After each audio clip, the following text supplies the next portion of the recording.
अभी हम खासतौर पे फितना विधानसभा क्षेत्र के चितबड़ा गांव में हैं। शिक्षा के क्षेत्र में चितबड़ा गांव हमेशा आगे रहा है और इसलिए रहा है कि शिक्षा के जगत में खासतौर पे चितबड़ा गांव में विकास के आयाम और बेहतर होते जा रहे हैं। शिक्षा के क्षेत्र में कभी एक समय था कि चितबड़ा गांव बहुत पीछे था, लेकिन प्रयास ऐसा हुआ आज शिक्षा के क्षेत्र में चितबड़ा गांव का एक अलग नाम है। तो आइए हम बात करते हैं डॉक्टर धर्मात्मानंद जी से, जिन्होंने खास तौर पर चितबड़ा गांव में शिक्षा के जगत में एक बेहतर काम किया, यानी कि आज का जो चितबड़ा गांव है वो शिक्षा के क्षेत्र में बहुत ही बेहतर है। आइए हम बात करते हैं कि उनके अंदर खास तौर पे कैसी सोच आई, उन्होंने किस तरह से इतने बड़ी इमारत को एक तैयार किया और उसमें आसपास ही नहीं तमाम जगहों के बच्चों को एक शिक्षा का माहौल दिया। आइए हम डॉक्टर धर्मात्मानंद जी से बात करते हैं कि आखिर उनके अंदर किस तरह की सोच कहाँ से पैदा हुई। जी धर्मात्मानंद जी। मैं डॉक्टर धर्मात्मानंद, प्रिंसिपल मथुरा पीजी का रसड़ा बलिया एवं श्री जमुनाराम स्नातकोत्तर महाविद्यालय चितबड़ा गांव बलिया, श्री हरिशंकर प्रसाद विधि महाविद्यालय चितबड़ा गांव बलिया, जमुनाराम मेमोरियल स्कूल चितबड़ा गांव बलिया, शैल सुभाष पैरामेडिकल इंस्टीट्यूट चितबड़ा गांव धर्मापुर चितबड़ा गांव का मैं संस्थापक प्रबंधक हूँ। थोड़ा सा तेज बोलेंगे तो और अच्छा। संस्थापक प्रबंधक हूँ जी। मैं 20 वर्ष पहले इस चितबड़ा गांव में मैं आया तो पढ़ने के बाद लगा कि यहाँ पर शिक्षा का बहुत ही शिक्षा के क्षेत्र में पिछड़ापन है और ग्रामीण क्षेत्र से तमाम बच्चियाँ छात्राएँ शिक्षा से वंचित हो जा रही थी। उनका प्रवेश बलिया जनपद में शहरों में नहीं हो पा रहा था क्योंकि वो लोग साधन विहीन थे, उतना उनके पास संसाधन नहीं थे।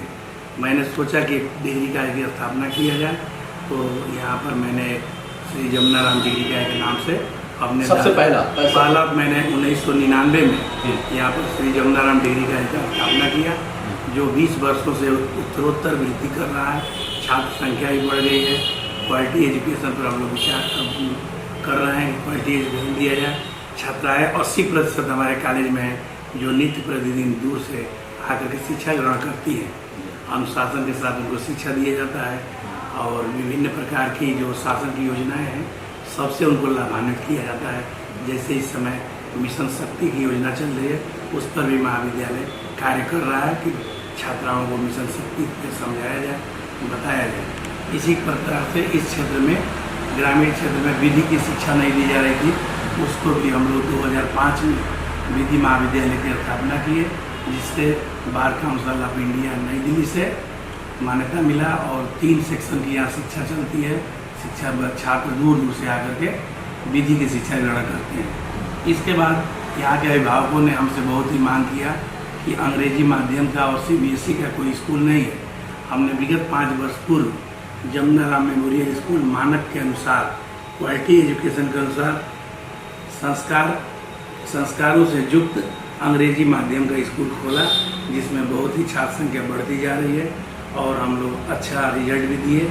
इस साल 10th में और 11th में काफ़ी अच्छा रिजल्ट, पिछले साल से भी अच्छा रिजल्ट हम लोग विद्यालय में रहा और तमाम बच्चे सीख रहे हैं, पढ़ रहे हैं और क्षेत्र का हम लोग विकास करने में, शिक्षा के क्षेत्र में हम लोग चाहते हैं कि और भी आगे विकास किया जाए और आगे भी हम लोग की योजना है कि तकनीकी शिक्षा से संबंधित जो भी तकनीकी शिक्षा है और मेडिकल से संबंधित शिक्षा है उसका विस्तार किया जाए ताकि ग्रामीण क्षेत्र के छात्र छात्राएँ लाभान्वित हो सकें। एक सवाल ये है कि खासतौर पे देखा जा रहा है, तो जैसे चितबड़ा गाँव की हम बात कर रहे थे, आप थोड़ी ही दूर पे, ज़्यादा दूर चलेंगे तो थोड़ी दूर पे आपको बक्सर का बॉर्डर मिलेगा और सारी चीज़ें मिलेंगी।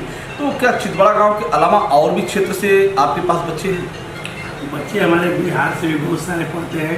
B.Ed, BTC, LLB में दूर दूर के छात्र यहाँ आकर के पढ़ते हैं और हमारे पास हॉस्टल की सुविधा नहीं होने से वे अपना क्वार्टर लेकर के भी रहते हैं और नित्य प्रतिदिन क्लास करते हैं, पढ़ते हैं। बिहार, छत्तीसगढ़ और हमारे हजारों छात्र विधि की शिक्षा ग्रहण चुके हैं और BTC या B.Ed के तमाम अध्यापक हमारे महाविद्यालय से बन चुके हैं, जिनका एलुमनी 2021 दिसंबर में होने वाला है, जिसमें तमाम छात्र जो हमारे शिक्षक बन चुके हैं उनको बुलाया जाएगा और उनको सम्मानित किया जाएगा।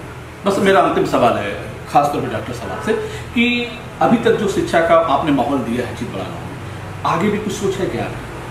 आगे अभी हम लोग इसी में गुणवत्ता की बात कर रहे हैं कि इसको शासन की नई शिक्षा नीति के अनुसार हम लोग इसको गुणवत्तापूर्वक और चलाएं, और आगे जब कुछ कमी होगी तो उसको और भी सोचा जाएगा। इन संस्थाओं को गुणवत्तापरक शिक्षा देने का मेरा पूरा जोर है कि शासन की नीतियों के अनुसार इसमें नई नई जो योजनाएं आ रही हैं उसको लागू किया जाए और क्षेत्र के छात्रों को इसको लाभान्वित कराया जाए। आगे अभी हमारी कोई नया शिक्षा केंद्र खोलने की योजना नहीं है। हम इन्हीं शिक्षा केंद्रों को और मजबूत और बेहतर बनाना चाहते हैं। अभी और सवाल है आपसे कि जैसे बहुत से ऐसे बच्चे होते हैं जिनके परिवार की आर्थिक स्थिति बड़ी कमजोर होती है, तो ऐसे बच्चों को भी आप केयर करते हैं? हमारे महाविद्यालय में जो भी छात्र निर्धन या गरीब साधन वंचित विहीन आते हैं, विशेष तौर से छात्राओं के लिए पूरी सुविधा दी गई है कि वो तुरंत ही उनका शुल्क माफ़ किया जाता है। पूरी पुस्तकें उनको मुफ्त में दी जाती हैं, विधि की हो, बीएड की हो, बीटीसी की हो। कोई भी छात्र ऐसा नहीं है कि हमारे पुस्तकालय से लाभान्वित न हो। ग्रामीण क्षेत्र में अच्छे उत्कृष्ट लेखकों की किताबें हम लोग 10,000 किताबों का संग्रह हमारे पुस्तकालय में है, जो सभी छात्रों के लिए उपलब्ध है। लेकिन अगर कोई गरीब छात्र आता है तो उसे और भी विशेष रूप से हम लोग सहयोग करते हैं। हमारे महाविद्यालय से प्रत्येक वर्ष विश्वविद्यालय में गोल्ड मेडल और विभिन्न क्षेत्रों में, इस वर्ष विधि में एक लड़की ने गोल्ड मेडल लिया, बीएड में हमारे छात्र गोल्ड मेडल छात्रा पाई। मेरे कहने का मतलब छात्राओं को बहुत ज़्यादा लाभ इस विद्यालय से हो रहा है कि 4 छात्राएँ इस वर्ष जननायक चंद्रशेखर विश्वविद्यालय में गोल्ड मेडल प्राप्त की है।